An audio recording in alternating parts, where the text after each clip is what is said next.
Hi, this is Wesley, This is the Ka'shenia. and we would like to welcome you to the Underground Geek Shack. Geek Shack. So today we are talking about Noragami, Season 1, mind you. But, What? hey, do you want to know something? What, Wesley? Your wish has been heard loud and clear. May our fates be intertwined. No. What do you pick up line? Ain't falling for it. You ain't picking me up. All right, I'll take my 5 yen business elsewhere. Like freaking towards the end.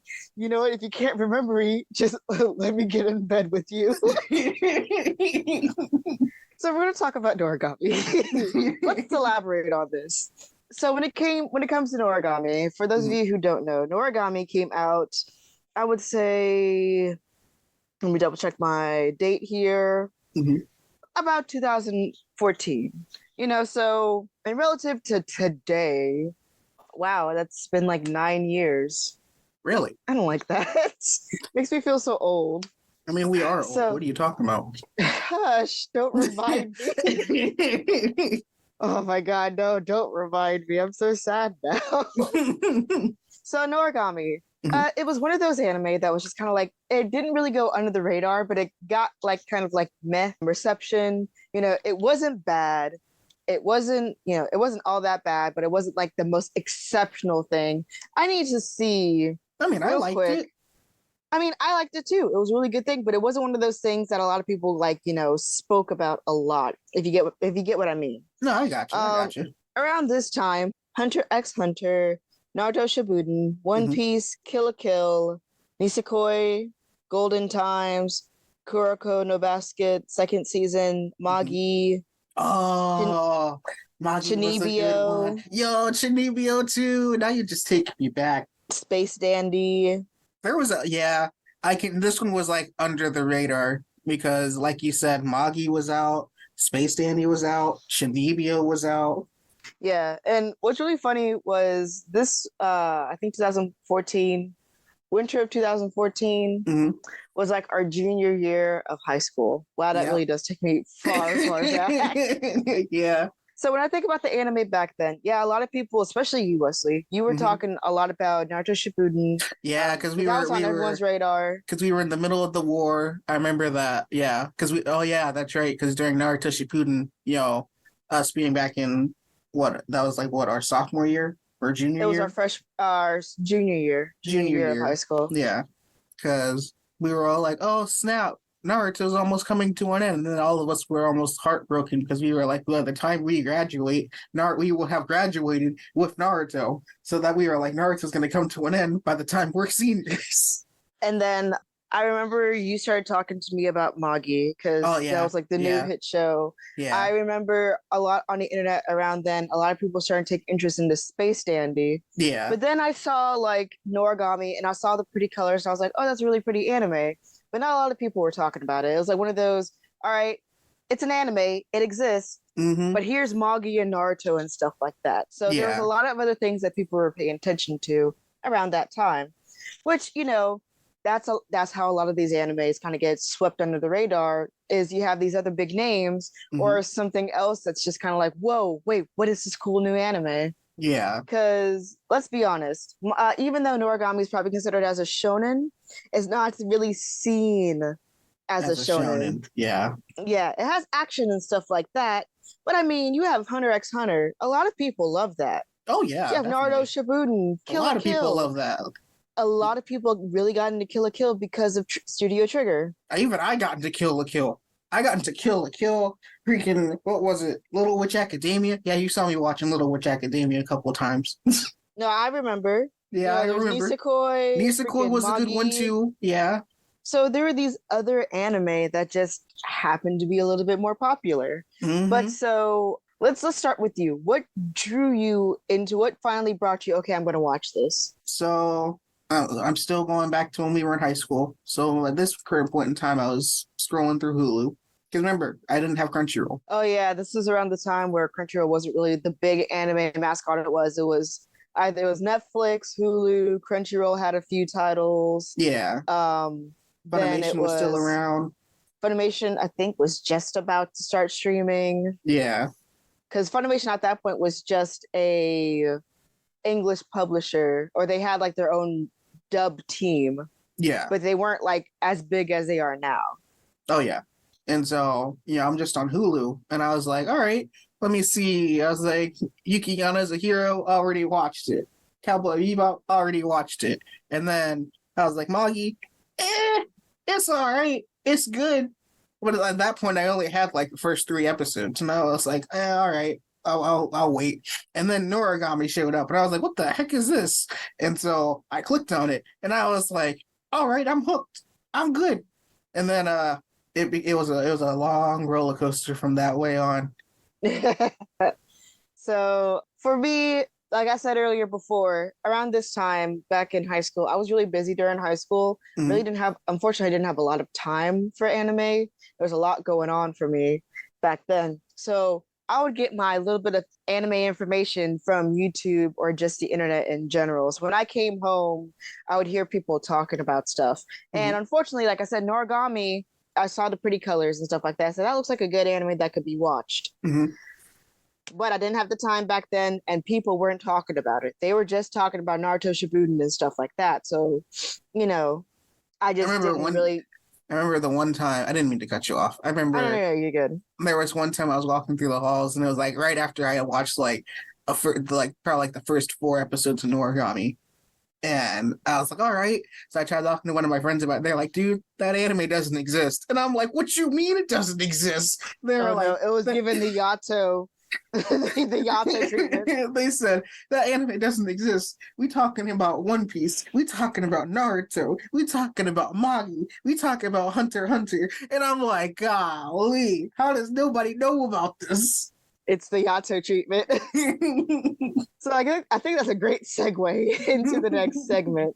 So I'll be giving out the anime summary. Mm-hmm. So when it comes to Noragami season 1, Noragami is about gods, different types of not different types of gods, specifically just Japanese gods. You have Bishamon in here. Mm-hmm. You have Tenji. Like, there's a lot of interesting gods, and I've looked into this because I did study Japanese culture, and these gods do exist. Now we have Yato, who is supposed to be the god of calamity. Yep. In this world, you have phantoms, which is like the negative energy that humans create. And these phantoms can become really big and really strong and corrupt a soul. Yep. As we've seen with a corrupted soul, multiple things could happen. We were given a couple of examples throughout the series.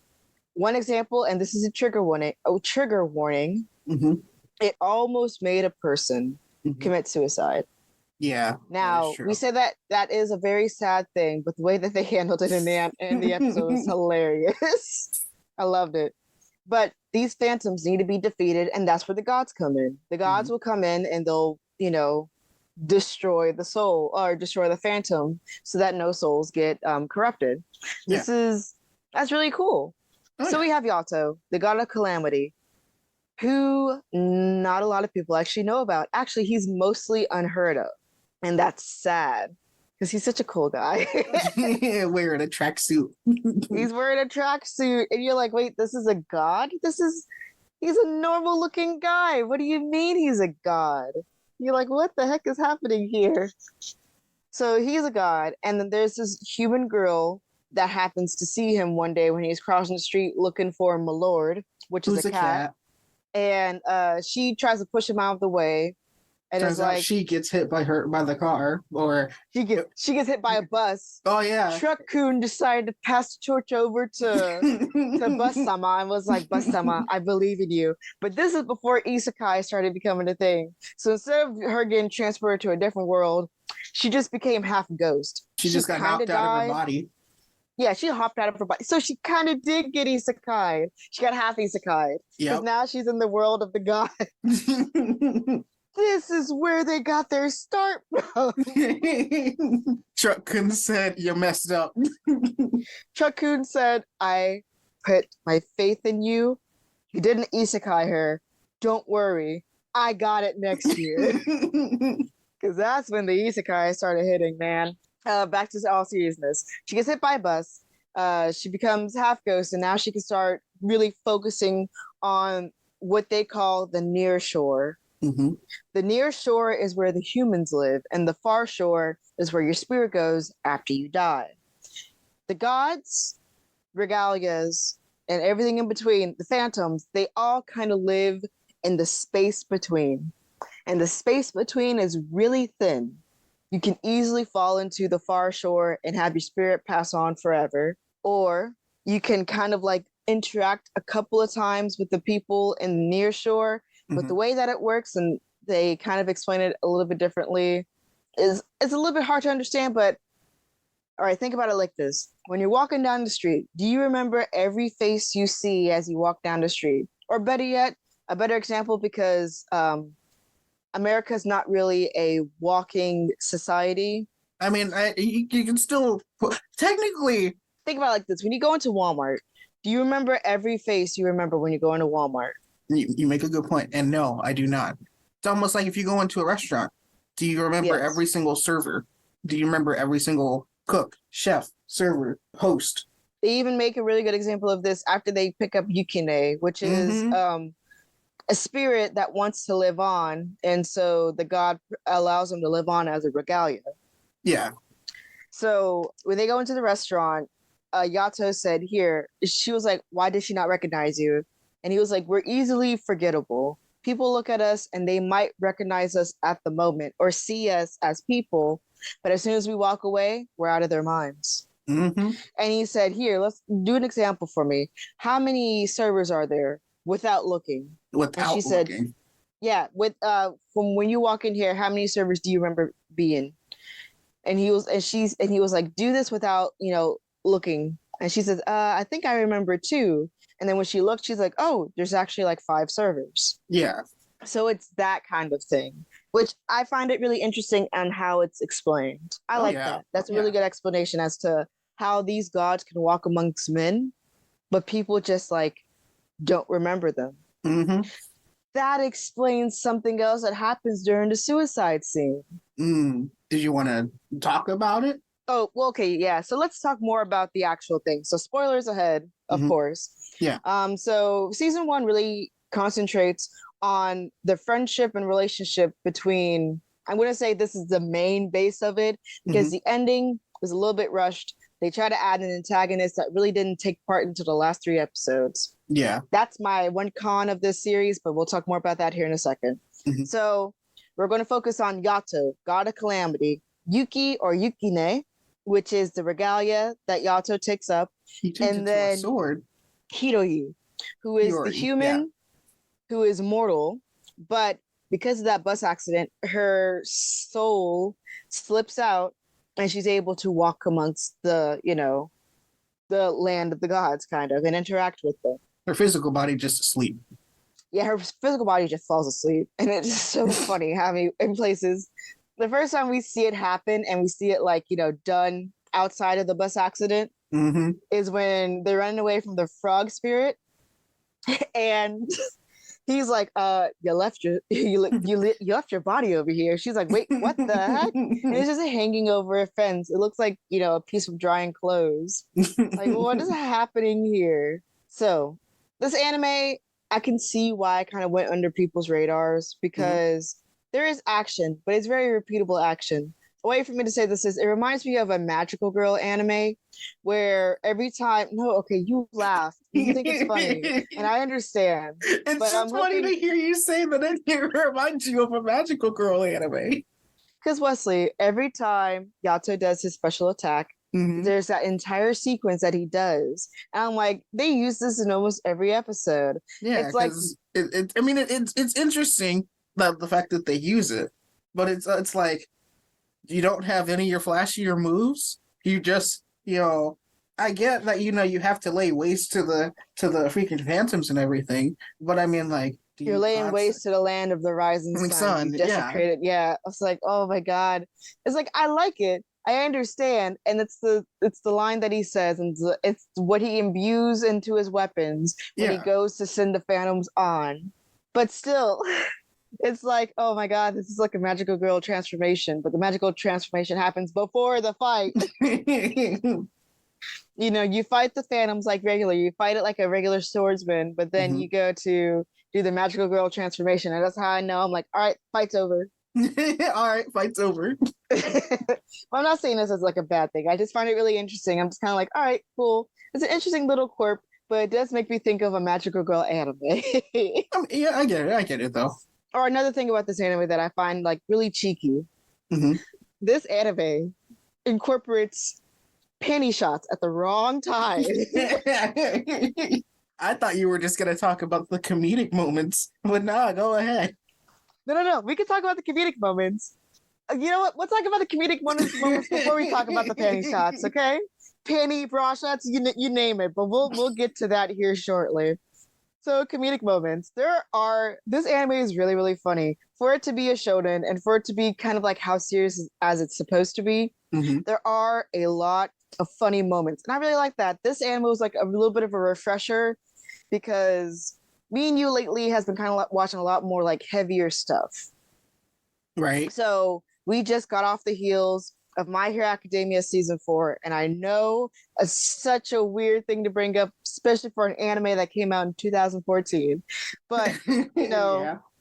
We've been kind of like watching a lot of heavier stuff, and a lot of heavier stuff has been hidden the scenes as of late. So we just watched My Hero season 4. Chainsaw Man has came out, and I've heard how heavy that is. Oh, but it was so good. And I'm going to have to watch it here soon, and I'm scared. There's a lot of heavier things we've been watching to kind of go back to more simpler times where anime was just kind of like anime, where it wasn't so much of a focus, because back then seasonal anime was starting to become a thing, but you had more overlap. Like there wasn't a clear distinction between different seasons of anime. It was just a time when it came out. Because now it's like, oh, well, a new season of anime is coming out. You already know there's going to be a slew of new shows coming out, as well as some old shows that are continuing on or right about to end. Things are very formulaic now. Back then, it was just, all right, well, we're just going to release it around this time. For what reason? I don't know. It could release in the middle of a season. We don't care, because you want to know why? Seasons weren't really a thing. True. Sorry, I feel like I'm the old man standing in my lawn saying, back in my day. Back in my day. Back in my day, we didn't have seasonal anime. We didn't have streaming services. We had Naruto, Bleach, and One Piece. The other anime people are talking about. Know how I found it? Not through the internet. Well, a little bit of the internet. But through Adult Swim. If it wasn't on there, then it wasn't a part of my knowledge. Where's my ramen? Grandma, you don't eat ramen anymore. I'm sorry. I went on a whole entire rant here. How about you talk about their use of comedic moments? Or how about you talk about a couple of your favorites? Oh, yeah. I think the funniest things that I've seen from within season 1 have to be with Lady Koku. She is such a good comedy relief. Right? And so, you know what? I feel like this is a good part to play into the freaking suicide scene. So let's talk about this. When we were first introduced to Lady Kofuku, and you find out that she's a god, you don't really know what she's a god of yet, because they don't really say it. Or at least, let me say it like this. Me and Wesley watched different versions of this. He watched the English dub, I watched the Japanese dub. And I know in the Japanese dub, they did not mention that she was a goddess of poverty until towards the end. And I feel like that was probably done intentionally for the English dub as well. Yeah, because with the dub, they were just like, Yato was just like, yeah, you don't want any part of her. Just stay away from her. And I like you're just like that. He's like, oh, that's my girlfriend. So we're introduced. At first, I thought she was like a human, but then we found out that she has a regalia. That looks like our freaking Yakuza, right? He has like the look of a Yakuza. I was like, what is happening?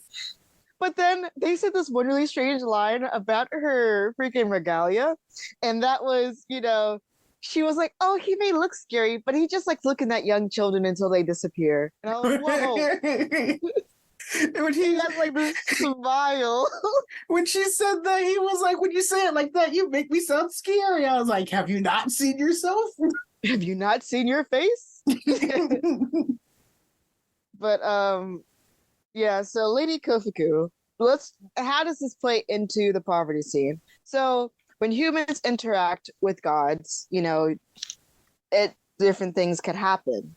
In Lady Kofuku's case, she is the goddess of poverty and disaster. So bad luck happens when she's around. Top of, like this dude, for instance, right? He was on top of the world. He was like, I'm getting all these payments. I'm getting all these, pay increases. I got promoted. And then he met Lady Kofuku. Everything started tanking. Immediately. But he met her in a very, she was doing things playfully. Yeah. So she appeared as a high school student. And what's funny is that the guy, as he was retelling the whole story, he did not see Lady Kofuku's face. Yeah. He showed it he wore his face. He had to use face over it. She was like, why are we using my face? And he was like, well, you're of the same age and stuff like that. And I'm just kind of like, but wait, you got into a relationship with her and said you've fallen so deeply in love with her. But yeah, you can't remember her face. Right? I was like, hold on, that should have been the first red flag. I was like, wait a second, hold up. But my thing is, what's interesting is kind of like the show kind of went behind on its logic. Remember how earlier, I think an episode before, it was established that the gods cannot be remembered. Yeah. This guy knew that he loved this girl and remembered her.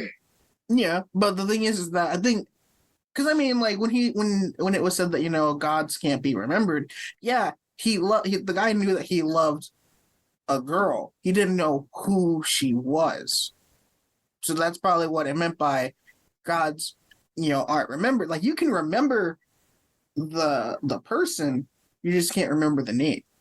So, yeah, I'm in love with this chick. I don't know what her name is. I don't know what she looked like. But all I know is I loved her. And it's just like, all right, we don't really have anything else to go off of, though.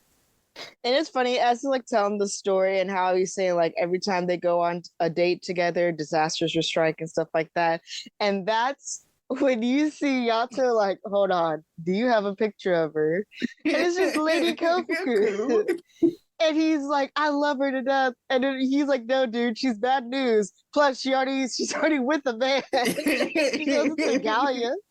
I was like, oh my God. And it was happening. It was just funny because he's like, wait, you got a picture of her, right? And shows her the picture. He shows the picture. He's like, no, dude, stay away from her. Takes out his phone, shows Lady Kofuku again with the regalia. And he's like, dude, she already has a dude, and he's way scarier than what you might think. I'm like, oh my gosh. So let's talk about the individual characters, because now that's a really great segue. We talked about Lady Kofuku and how hilarious she is. She's a wonderful character. I love her, to be quite honest. All right, onwards and outwards. So we already talked about Yato. We talked about Yukine. Well, we didn't really talk about Yato. No, we mentioned him. We mentioned him. We gave him the Yato treatment again. Yeah. So how about you explain Yato as a character, and I'll explain his personality a bit and why it was such a major driving point in this in the entire first season. So with Yato, it's hard to say, because it's yes, he's a god, but it's he does how do I put this? He's a god of calamity. He does unfavorable acts that nobody else would do. He does. Yeah. Because that's what he's a delivery god now. He's a delivery god now, but that's what he used to do. He used to be a god that would do unfavorable things, and this was during. I like how they mentioned or they showed the warring period of Japan, because not a lot of people really talk about that. Japan themselves kind of they either glorify it because of all the samurai that came out back then. But it was a very bloody period. Oh, yeah. And that's when, the Japanese people really depended on their god. Because for those of you who don't know, Shinto is like, it used to be like the major religion. And Shinto is a polytheistic religion where you have different gods that do different things. And they're just one of nature. And the gods, they're kind of fickle. They could help you, but they could cause some real damage later on down the road. Oh, and you pray for them at these shrines, and you give specific like things to help, make your wish come true and stuff like that. So wishing is a very like really, really big thing in Japan. Now, in modern Japanese society, it's kind of commercialized. Yes, you can still go to shrines and make wishes to the gods or to a specific god, but it's not like how it used to be. It now seems more like a commercialized thing, or, all right, well, it's exam season for students, so gods will make wishes towards Lord Tenjin. To help do better for exams and stuff like that. It's not focused, and also it's more like you don't want to upset the gods because of bad luck could happen to you and stuff like that. However, Japan has also now integrated other religions like Christianity, Catholicism, Buddhist religions and stuff like that. Yeah. So that's what this whole show is based off of. It's based off of the Shinto religion and how people have chosen to only remember a few of the gods than all of the gods. Not many people I can actually tell you about all of the gods. Yeah. I'm sorry, I had to go on a little spiel. It reminded me of my trip to Japan, because I've been to several temples, and you learn about just shush. I know I keep talking about it, but it's just really interesting to me. But continue. Sorry. So Yato, he's a god of calamity, and not a lot of people know about him. Continue. So now it's weird because now he does side jobs in order to earn money, but his payment is only 5 yen? Yeah. Yeah. Which is very, very, very cheap. But I mean, at least he's also trying to get his name out there too. Yes. And he spray paints sides of buildings and stuff like that for people to recognize him. Yeah. What's interesting is 5 yen is considered one of the more luckier items you could have on you, to the point where some people always make sure they have a 5 yen on them for good luck. Well, because then, we still have Yato, and then we have him interacting with Hiyori, and on the verge of him looking for a new regalia, because the old one went to go. Well, the old one was named Tomine, and then her name now is Mayu. She went to go work for Lord Tenji. So, yeah. So now Yato's regalia is weaponless at this point. So Hiyori wants to try and help find him a regalia, and she runs into multiple different phantoms, thinking, yeah, this is a spirit. And phantoms aren't spirits. They're just a combination of negative energy. And so then that's when we run into one spirit in particular, and which Yato gives the name Yukine to.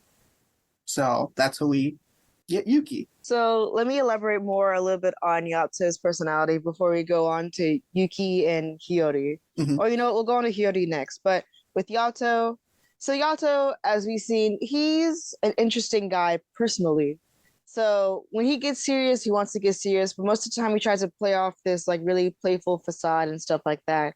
And he is super helpful. Like you said, he'll do things that other people don't want to do, but he'll do it, and he'll have a really good attitude about it. That's the thing that I like about it. When he was helping to clean dude's bathroom, he could have done the bare minimum. Could have done the absolute bare minimum. But, the guy was like, maybe I'll call on you again. You seem like a really helpful guy. And he's like, I feel bad for your payment only being 5 yen. He said, don't worry. And then, Yato was like, do you have an unused toothbrush? The grout here is bad. And he was just like, wait, he's going through all of it? He's even cleaning the individual grout? This, he's a really helpful guy. He just wants to help. That's a really good thing about him. Even when he's helping run a convenience store, And Yukine being a moody teenager, he's like, why are we even doing this? It's such a lowly thing to do. And he's like, the owner of the store, is having trouble running the store because people are calling out and stuff like that. You have to help out when you can.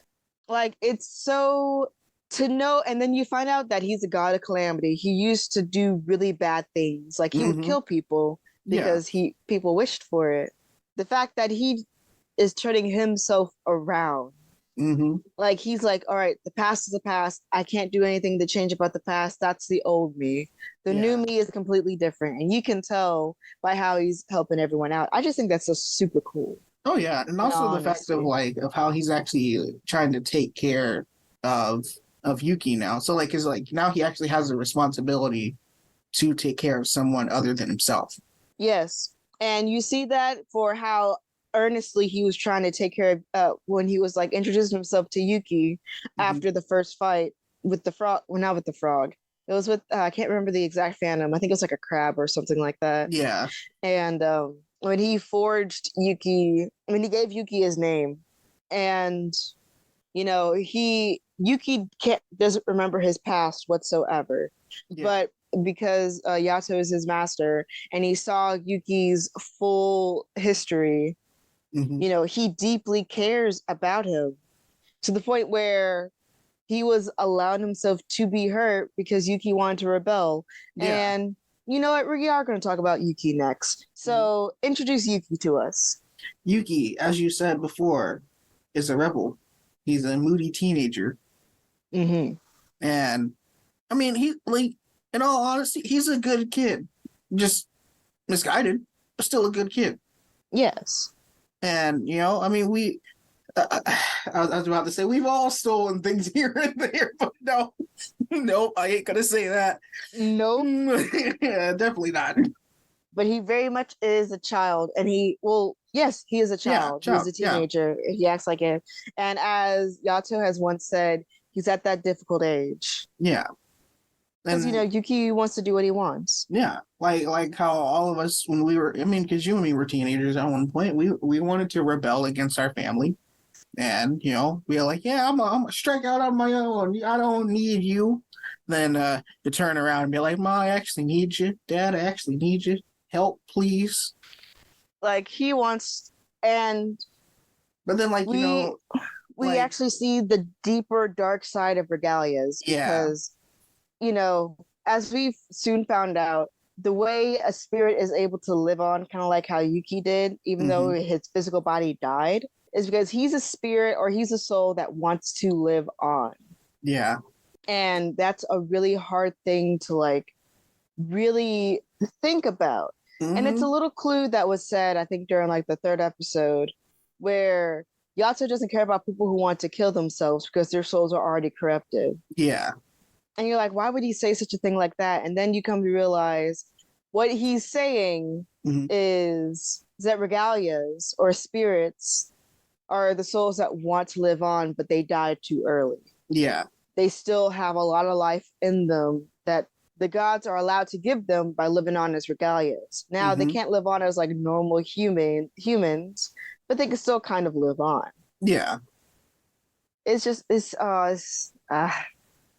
really hard to explain, but in Yukine's case, as you were saying before, he's rebellious, and like he did try to. I mean, it was sad. I'm not gonna lie. Like, it was sad when when he's walking around the city, right, and like it's getting dark, and then there was a little girl, and she was like, "Oh, you can see me," and I'm like, "Yeah, can nobody else?" And then she's like, and "Oh, well, that started me off." Yeah, when she's like, "Oh, you can see me," these little eyeball things kind of freaked me out, and I was like, "Oh snap, that ain't right." And then, she was like, "Oh, well, can you wait with me while when my mom comes to pick me up?" And I was like, "Oh no!" Like it was like all hitting me at once.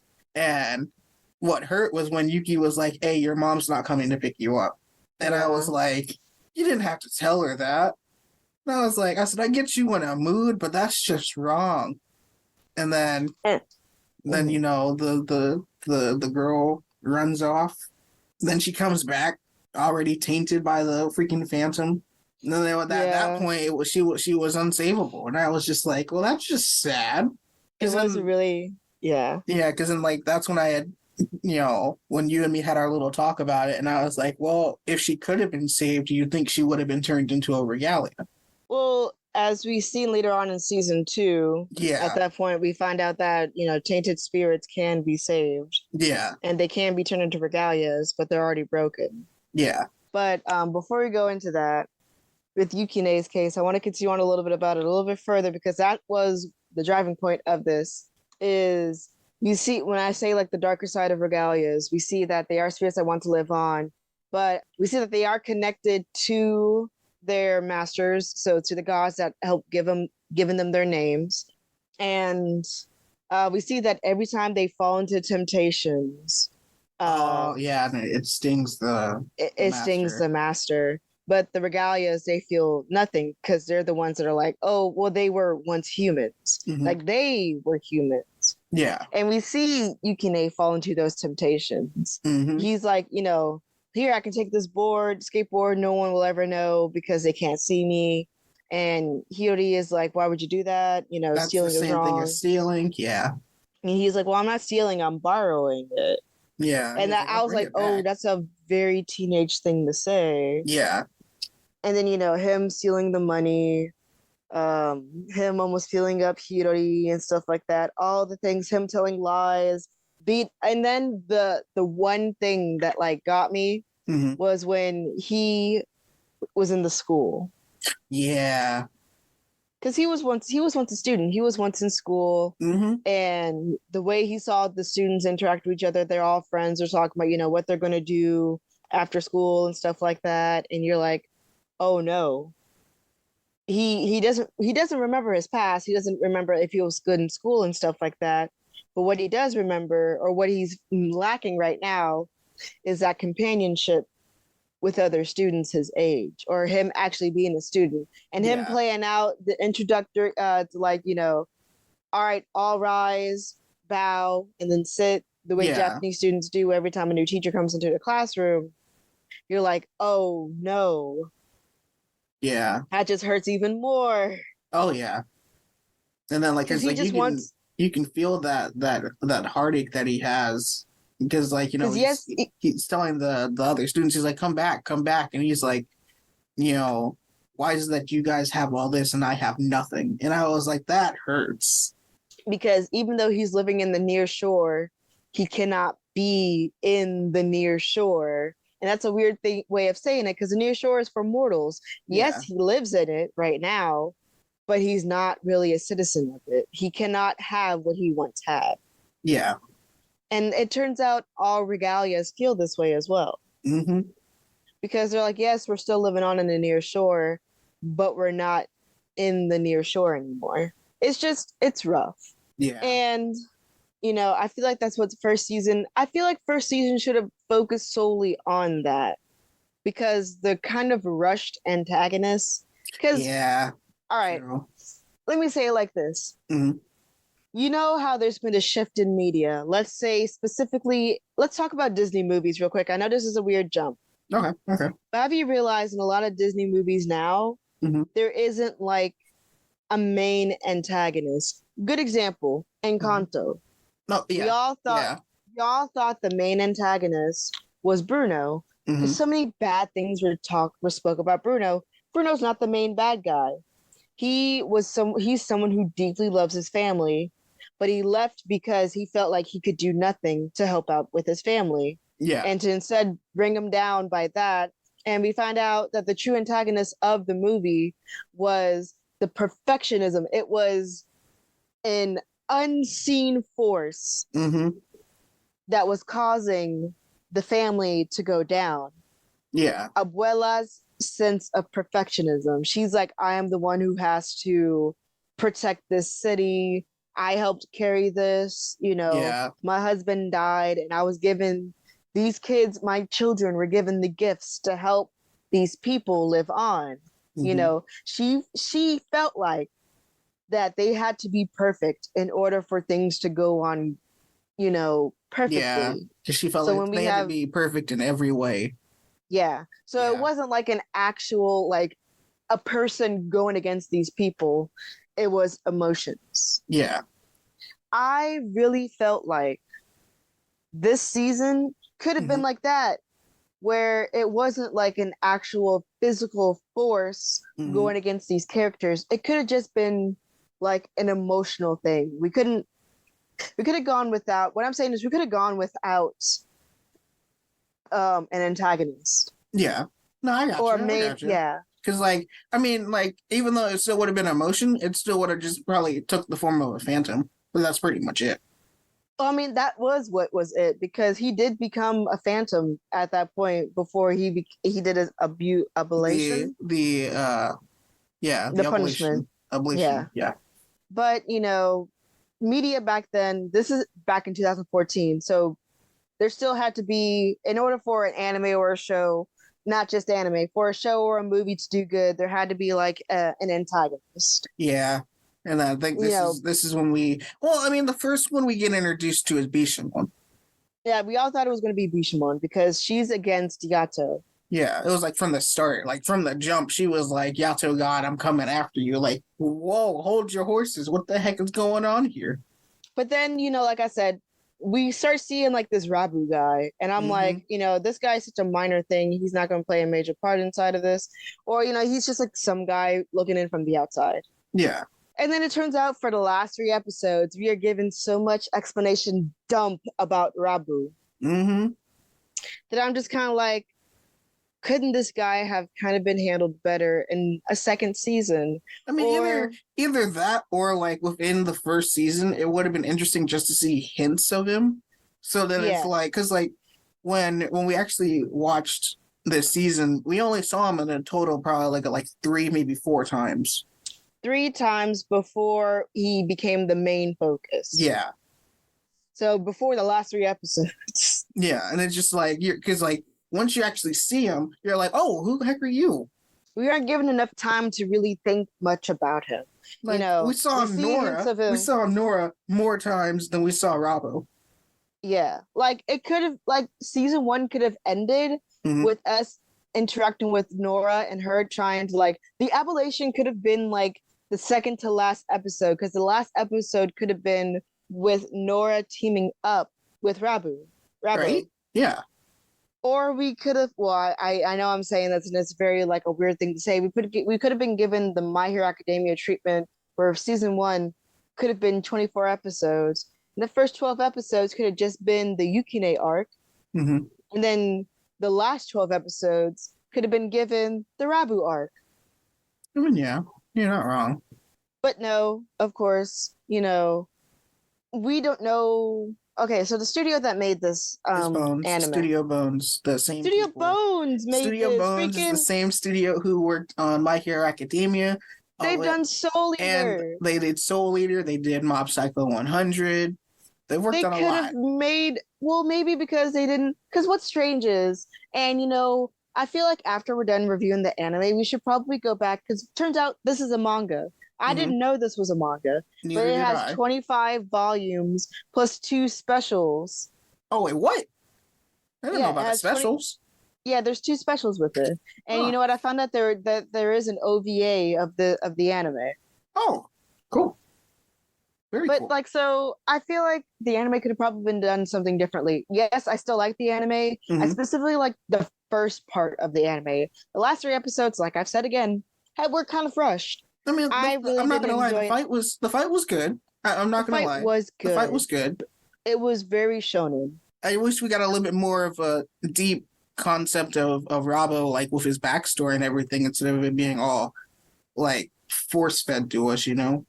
Because I mean, what we've gotten out of this, and maybe we could have gotten like a better example of it, or like you said, a deeper understanding of it. But with Rabo, this is literally all that we know. He used to be mortal. He was once a mercenary for like one of the lords of warring Japan, who was sent out to kill people. But when the lord didn't need him anymore, you know, he was the type of mercenary where you send him out and he's really good. He'll kill people, but then you kill him to keep silence. Yeah. And also Rabo, when he was human, he fought with Yato. Well, he fought alongside Yato. Hold on, wait. I will tell you more about that here in a second. So the reason how Rava became a god was because he was so feared as a human. After he died, he was given godship. It's a weird way to say it. Right. He was given, the status of being a god after he died because so many people feared him that he became a god then. So we could have probably been given like a subplot of, can humans become gods? Yeah. We're given that question, but we're literally given no time to like stew upon the answer because his thing was so rushed. Literally, what I just said, his whole backstory was literally said in 3 sentences. Right. And then it was also weird because like anytime they like during this part of like the last 3 episodes, they were like, oh well, Rabu is the god of calamity. And then you're just like, what? Isn't Gato the god of calamity? Yeah. But then they changed the verbiage. They're like, he's a god. A god of calamity. And then I'm like, so is there multiple gods of calamity? But then like you never actually get to know the answer to that due to the fact of how rushed it is. Exactly. Like I said, I like season 1. I'm excited to watch season 2, but I just feel like it could have been done differently. And like I said, after we watch this, I would like for us to read the manga. Oh yeah, no, I agree with you on that one. And see how it's done in the manga so that we can deeply more critique the anime. Yeah. But that's just my 2 cents. Did you have any other problems? Wait, well, yeah. Do you have any other problems with the anime season itself before we go into like the music and stuff like that? No, not really. I don't think I did. That was just your main problem. Comedic moments I liked. Action I still liked. Story beats kind of hit, except for Rabu. Rabu kind of like was a hard whiff. Action still good though. I know. I remember I was watching this. I was watching this late at night, and I was watching I watched basically the first season almost in one sitting. I got all the way up to the Appalachian part where we saved Yukine, and I was like, all right, this is where the anime ends for me. Like I naturally ended at that part because the story ended for me there, and then the next day I watched the other episodes, and I was like, wait, this is the ending? This feels like it could have been a whole different season, but it was such an afterthought. Yeah.